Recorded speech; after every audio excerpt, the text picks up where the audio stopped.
Kính chào quý cô bác, anh chị, các bạn và các em. Một ngày bình an sẽ đến với tất cả mọi người. Trân trọng giới thiệu đến quý vị tác phẩm Một kiếp phù sinh của tác giả người phương Nam. Bây giờ xin mời quý vị cùng lắng nghe. Biết rằng trước sau gì cũng có ngày này, dù đã chuẩn bị tinh thần trước từ lâu, nhưng khi hay tin chị qua đời, tôi không sao cầm được nước mắt xót thương người bạn ảo chí thân vừa từ giã cõi trần. Sau hơn 20 năm trời chống chọi với chứng bệnh nan y mà xưa nay hiếm có ai thoát khỏi lưỡi hái tử thần. Chị Hương và tôi là hai người xa lạ, chưa một lần quen biết trước kia, nhưng nhờ có Internet, chị biết tôi qua trang blog cá nhân khi đọc bài thơ Người ảo. Người ảo cần chi biết mặt nhau, gặp nhau trên mạng thỏa tâm giao. Người ấy cứ đi, riêng tôi bước, đường đời chẳng vướng bận gì nhau. Có lẽ một phần do chữ duyên giữa hai người, một phần vì tri âm, đọc văn biết người, tôi hân hạnh được chị cảm mến làm quen. Sau vài lần thư đi thư lại, chị cho biết chị bị bệnh ung thư từ năm 45 tuổi. Chị là tác giả bài viết Kinh nghiệm quý giá của người mắc bệnh ung thư cách đây 5 năm, được đăng trên các website, báo chí và được dân làng net chuyển đi chuyển lại, chia sẻ cho nhau trên các diễn đàn. Người ảo nhưng đời thật hẳn hoi, sinh ra rồi lão một kiếp người, miệt mài gồng gánh cho cuộc sống, cuối cùng bệnh tử cũng buông xuôi. Đây là email này chị viết cho tôi vào January năm 2014 kể về bệnh tình của chị. Hương tự hỏi mình làm bạn cỡ này, Hương có nên nói thêm về mình chăng? Khi mà chị đã phải bận rộn với rất nhiều bạn. Tuy vậy, xét rằng chúng mình dường như cũng có duyên quý mến nhau, nên Hương quyết định sẽ viết về căn bệnh của mình. Đó là căn bệnh breast cancer, tức là ung thư vú. Hôm nay thì chưa nói rõ hơn, chỉ nói ngắn gọn là Hương đã bệnh từ lúc 45 tuổi, trị liệu đủ bộ, giải phẫu, chemotherapy, tức là hóa trị, radiotherapy, tức là xạ trị, và đã hết bệnh 15 năm. Rồi 4 năm trước lại tái phát. Kỳ này có nhiều rắc rối, cho nên trị cầm hơi cho đến nay là tế bào ung thư lại đề kháng, lờn thuốc lúc nào không hay, nên đã lan xa. Cho nên 2 ngày nữa là Hương bắt đầu làm chemotherapy, hóa trị, để xem chống lại được bao nhiêu. Side effects, tác dụng phụ của thuốc này cũng thế, rụng tóc, ói mửa, lở miệng. Nói chung, thuốc khiến mình cảm thấy bệnh hơn vì nó vừa là bạn vừa là thù. Đặc tính của tế bào ung thư là sinh sản liên tục. Thuốc sẽ tìm giết những tế bào đang sinh sản nên giết luôn tế bào bình thường đang sanh. Do vậy tóc, lông mày, lông mi, màng trong của đường tiêu hóa sẽ chịu ảnh hưởng rất nhiều. Thuở ấy, 45 tuổi, chỉ cần vào 3 đợt thuốc là vĩnh viễn tắc kênh ngay.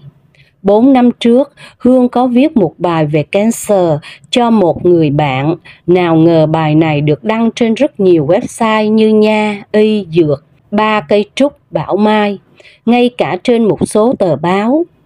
Thật ra Hương còn nợ người đọc 2 bài viết nữa, định khi trị hết bệnh mới viết thì sẽ tốt hơn. Tuy nhiên cho dù không hết bệnh, bài viết vẫn có giá trị để chị em nào khi vướng phải thì biết đường mà tránh né. Không vi phạm những điều mà chính các bác sĩ cũng không hay biết để chỉ bảo. Chỉ là bản thân Hương gần như là nhân chứng về những chuyện họ đang bàn thảo chưa ngã ngũ. Có lẽ thời gian làm hóa trị sẽ làm Hương te tua, Hương không thể viết được. Hẹn khi đủ duyên, Hương sẽ có một list dài của dòng họ mình và bạn bè cùng trường dược. Nhưng Hương lại muốn nói với chị trước, còn nói với họ sau này có lẽ tùy hứng. Bởi vì Hương không muốn người mến thương mình thêm nặng lòng vì tin bất ngờ này. Bất ngờ vì Hương đang khỏe mạnh quá mà.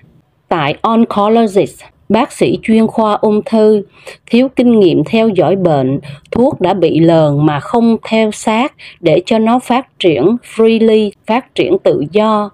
Đến đợt làm MRI kế là tổng cộng 7 tháng. Hương có đọc bài về T-cell, tức là tế bào hệ miễn dịch, giúp chống ung thư máu. Dù họ hứa hẹn 3 đến 5 năm có thể là available cho các bệnh nhân khác, 3 đến 5 năm lắm khi quá lâu cho những người đang bệnh. Vài hàng thăm chị và gia đình luôn an lành. Diệu Châu, Thanh Hương.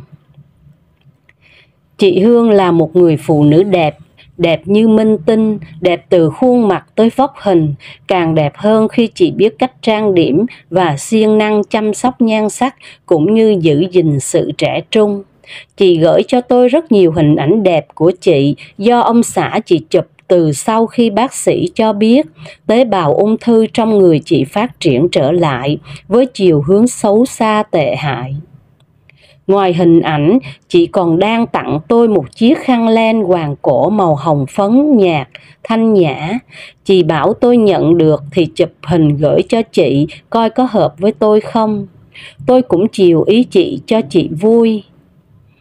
Trong năm đầu làm bạn, chị thường viết email, gọi phone tâm tình, kể đủ thứ chuyện từ thời đi học cho tới lúc tị nạn xứ người. Chuyện bạn bè, chuyện chồng con, chuyện thời sự, chuyện tôn giáo, vân vân. Lần nào cũng không dưới 2 tiếng đồng hồ vì chị xài phone và Internet Unlimited. Đôi khi đang nói nửa chừng bị cúp, chị lại gọi trở lại nói tiếp. Có lần chị hỏi tôi cách thức làm thịt chà bông. Tôi nói chị ăn có một chút, đi mua cho rồi, chà làm chi cho mệt. Ở đây có bán thịt chà bông vô bọc sẵn, ăn được lắm. Nhà tôi cũng hay mua để ăn với cháo trắng. Sau đó tôi mua gửi cho chị ăn thử và dặn nếu thích thì sẽ gửi thêm. Đó là trong năm 2014. Qua đầu năm 2015, email thưa dần và tôi không nhận được cú phone nào từ chị nữa. Đến tháng 4 2015, sau khi gả con gái, chị có gửi một số hình và viết vài lời kể sơ qua về đám cưới. Hình chị chụp trong đám cưới thấy xuống sắc, yếu thấy rõ. Chị nói lúc này sức khỏe rất bết bát, kiệt lực từ thể xác đến tinh thần. Nói chuyện một chút đã mệt, đánh chữ cũng không được nhiều, chị đã hết hy vọng, chỉ chờ ngày ra đi. Đọc thư chị mà nước mắt đoan tròng, thương chị biết mấy. Thử tưởng tượng một người bị bệnh nan y, biết mình sắp chết, sắp phải vĩnh viễn lìa khỏi thế gian, bỏ lại chồng con thân bằng quyến thuộc. Nỗi đau khổ đó bút mực nào tả xiết. Nhất là với một người lạc quan yêu đời, yêu cuộc sống dù đã nhiều năm mang trên mình căn bệnh quái ác. Từ khi biết trạng thể của chị, tôi vẫn hằng đêm cầu xin cho chị gặp được thuốc hay, thuốc hạp, có thể chặn đứng tế bào di căn để chị được sống thêm một thời gian nữa. Nhưng có lẽ nợ trần chị đã dứt, cho nên qua mấy đợt thuốc thử đều vô hiệu quả. Để rồi giờ đây thời gian còn lại của chị được tính từng ngày, từng phút, từng giây. Thế rồi từ hôm đó, mỗi tuần tôi viết vài chữ thăm chị, tuy chẳng mong được hồi âm. Lúc đó tôi rất giận mình sao sơ ý không hỏi số phone chị lúc chị còn khỏe. Cứ ỷ y nghe lời chị nói là để chị gọi. Hỡi người nơi chốn xa xôi, từ khi quen biết xa xôi cũng gần, đêm đêm trên mạng bâng khuâng, chờ mong tin bạn hồi âm đôi dòng, để tôi vững dạ yên lòng, biết ai vẫn khỏe vẫn còn lâu đây. Trích trong bài thơ cho người trên mạng. Cho đến ngày 3 tháng 9 vừa qua, bỗng dưng tôi cảm thấy bồn chồn lo lắng. Tôi lại viết hỏi thăm cầu may, mà đâu ngờ rằng đó là ngày tiễn đưa chị về chốn vĩnh hằng. Người ảo mai này sẽ biến tan, như sương như khói khuất non ngàn, như xác thân trở về cát bụi, để lại trần gian nỗi hoang tàn. Trích trong bài thơ Người ảo. Mãi đến 3 ngày sau, tức là ngày 6 tháng 9 năm 2015, tôi mới hay là chị qua đời khi bất ngờ nhận được email báo tin của phu quân chị. Kính thưa quý anh chị bạn của Hương, tôi là Hồ Văn Bảy, phu quân của Hương, xin thay mặt gia đình báo tin buồn là Thanh Hương đã giã từ chúng ta vào ngày 27 August năm 2025, tức là 27 tháng 8 năm 2025 tại Melbourne, Australia, và đã được an táng vào ngày 3 tháng 9 năm 2015 tại Yan Yan Cemetery, Whittlesea, Melbourne.